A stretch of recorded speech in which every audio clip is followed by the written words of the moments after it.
Ciao guys, leave your kids at home. Today we talk about MB&F.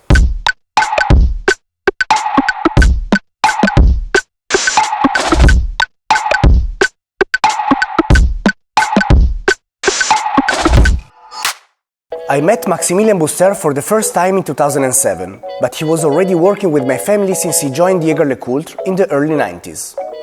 Max Buster have always been one step ahead.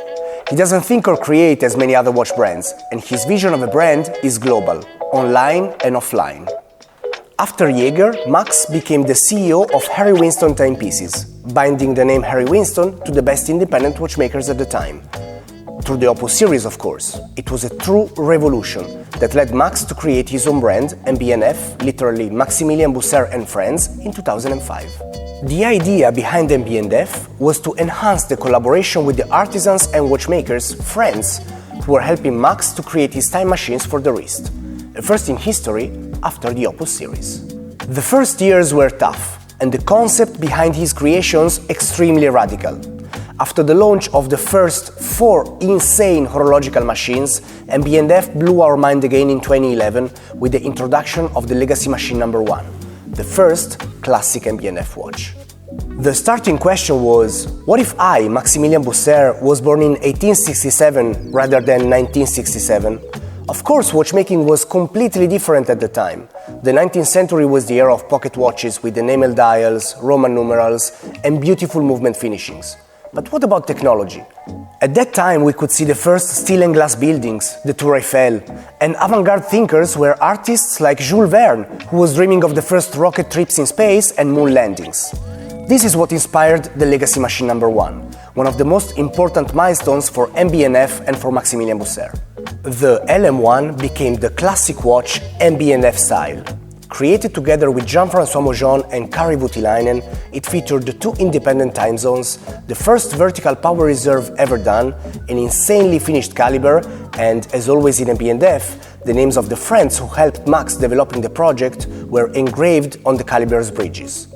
The first time I heard about architecture of the watch, it was related to the Legacy Machine No. 1. Today, 10 years after the incredible success followed by the release of the LM1, MB&F launched the LMX, the Legacy Machine 10th anniversary watch. This new masterpiece takes inspiration from the LM1, but it's even more sophisticated than the original. It has the same indications, with 2 independent time zones and a power reserve, but with a twist. The 2 subdials are not flat, but tilted at an angle, improving readability, but also adding a lot of difficulties to the production. The biggest surprise comes again from the power reserve, made by an avant-garde hemispherical 7 days indicator. The 7 days or 168 hours power reserve are shown in a revolving hemispherical sculpture at 12 o'clock. 2 markers are placed at the opposite of the hemisphere, allowing to read the remaining power in 2 different ways, from 1 to 7 or Monday to Sunday. While winding the watch, you can choose which way you prefer to use by rotating the crown when it reaches the maximum power.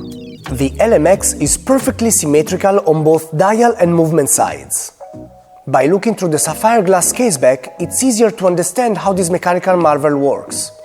3 big barrels are placed around the central axis, delivering the same energy to the gear train. Bridges and platen are decorated with a sunray pattern of Côte de Genève, giving the caliber a very technical look.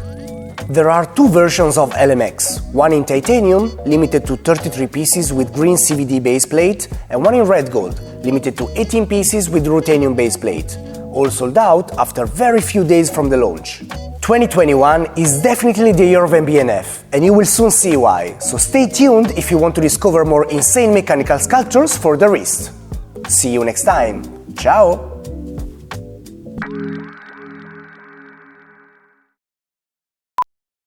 Hala hala, Jaeger-LeCoultre.